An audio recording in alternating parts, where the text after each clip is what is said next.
Alright guys, let's color and shade in a face. This is how I do it. All artists have a completely different way of doing it. I'm going to show you how I do it.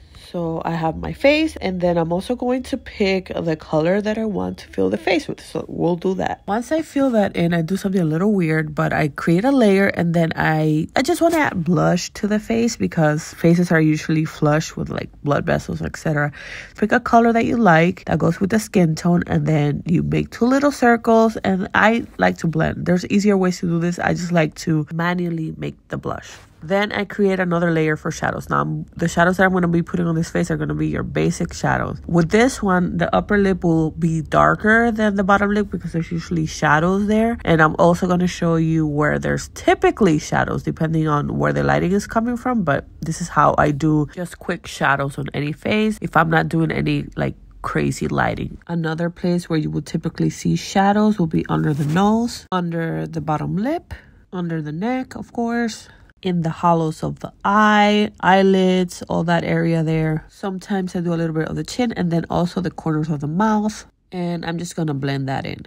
I add another layer and I add a color just a bit darker than the one I previously chose and do the same thing. On that same layer, then I add a color that's lighter than the actual skin tone and add some highlights, blend that in, and then I go back and just leave a little bit of the unblended highlight. I also make sure to add some dimension to the lips by adding some shadows there and a little bit of highlight as well. And I was feeling a little crazy, so I duplicated the blush layer and made it a little bit more powerful. But we're not done yet. This is the last step. I have my true Ride or Die purples that I use for another layer of shadows, because shadows are not only in real life, it's not like a darker version of your skin tone. There's like veins, blood vessels, all those things that are part of your face. So I wanted to bring that purple undertone to the face, and when I do that, I usually decrease the opacity so it's not that strong, so it's not just like a purple face.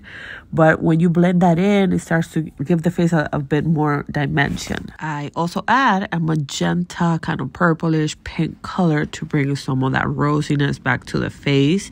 And I do the same thing. I reduce the opacity, I blend and create more texture in the face and more volume in the face as well.